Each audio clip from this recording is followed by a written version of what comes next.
still becoming that person. Like every time that I start something new, it's new. So like like I'm about to get into music. So then what? Then what y'all gonna call? All right. So what are all the hats you would say that you wear currently? Most importantly, artists, because I think a lot of what I do, people come up with their own titles, but in my mind, I'm like inspired by my experiences and I just use them to create art. Sometimes opportunities, but mostly art. So I'm just gonna stick with artists. I hate defining myself. It's like sickening.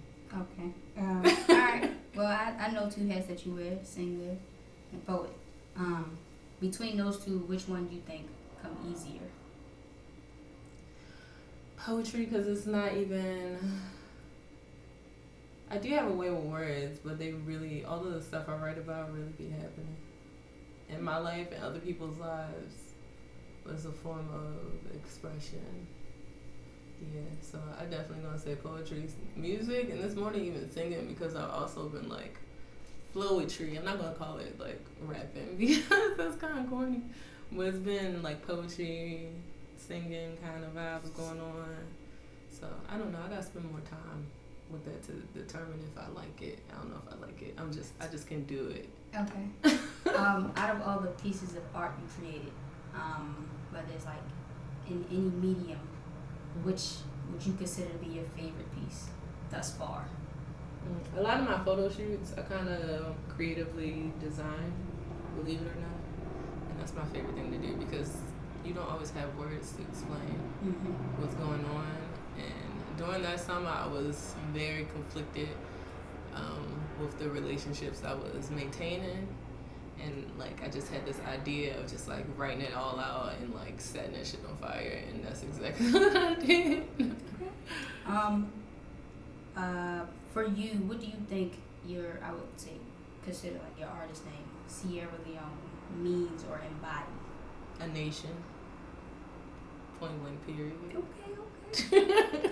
All right, so to go back to your IG, you got a lot of black and white posts. What do they symbolize for you, or what do like they represent?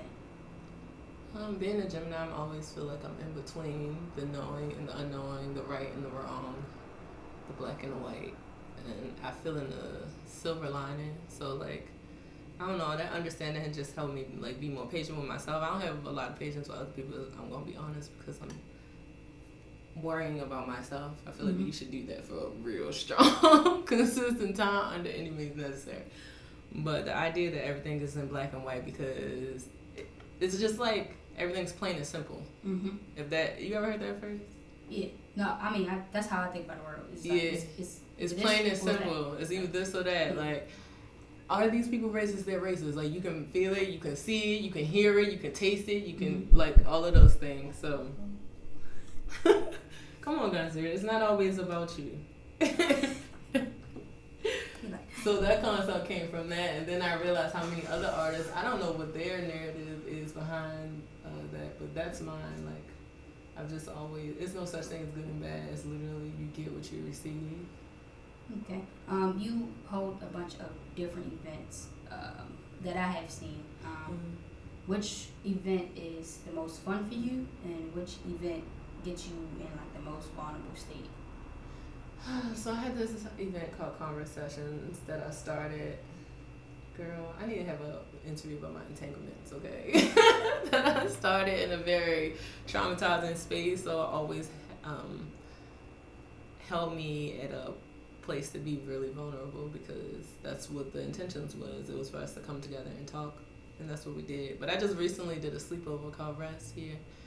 And that was pretty good because it made me realize how much, like, I just prefer myself over anything and anybody. Like, I'm just, like, not mean, but I'm just don't got any tolerance for... That's understandable. Yeah, because look at the world. Like, who has the time? Yeah, no time to waste on somebody else. Not in, like, a mean way, but it's like... On anything, on any level, though. If I'm putting myself first, then... On any level. Like, even, like, say for instance, like everybody just been in their own space, so you can't really determine like, you know, who's for you, who isn't, blah blah blah. But the most you can do is just like kind of protect you from it. And like a lot of my close friends, they still my friends, but even, you know, me and them, we had to like have conversations and process the space and how it's making us feel. And, you know, like it's like my one friend Cierra, I haven't seen her so long, but she always just like every week, like I'm still taking time for myself. Like, and when you can get in that space to say, I woke up in a bad mood, it's not you, I'ma holler back at you later, we on the same energy, because I don't have the time. Okay. You are, I would say, a human being who is more so into like owning that you know, controlling or maintaining your mind, your body, your spirit. What interests you about like learning more and getting in depth with those things? You ever seen Help? You ever seen The Devil? You ever lost it and fell flat on your face? That's gonna motivate you. And I think that people who don't take those initiatives and really get serious about like bringing it around them, bringing the people around them, having a conversation, just the boundaries, having fall flat on their face. Like if you felt flat on your face before, something ignites in you. You just like, all right, I can't keep living. Like even though those people did hurt me, or that person did do this to me, I just can't keep living in that space. I can't keep living in that mindset. And sometimes I do fall short. I'm gonna say like I have a little outbreak maybe like once or twice a month, like a real strong one. But for the most part, I'm waking up actively like, all right, like I give myself so much patience. And if you're not doing it, you won't understand, because you would look at me like, what is going on with her? I'll lay in the bed for some time when I first wake up, like just rest. I don't necessarily have to jump up. I'm working for myself. So it's like, why am I jumping up? Why am I being a machine? Why am I using my energy? Why? Like this pandemic has really like unlearned the process for me. And here we are. So right now we're sitting in this new shop of yours. Give us the name and what was the spark behind starting it? Healing. So last year when I was doing an artist residency, and I had created a whole month of healing events, and every week someone would come and do something. Whether you can come get a massage, you can come get some vegan food, blah, blah, blah, blah. So when this pandemic happened, and everybody, I said this to my friend, everybody's like trying to be so innovative that they're like overthinking themselves. So for me, it was kind of like, go back to those plans that you started, that felt good, but you didn't give your full energy to, and then like reimagine them, opposed to like starting from scratch and creating a whole nother idea. So I was like, what does healing mean? And then I started to think of this concept of like a bed and breakfast. And I was like, all right, well, I need to put it into existence. I need to put it into a house or a space or whatever. So then I was like, all right, well, I'm just going to do it in an apartment. And I wanted to also, on the flip side, because like part of me is like really driven for myself, and then the other part of me is like for the people.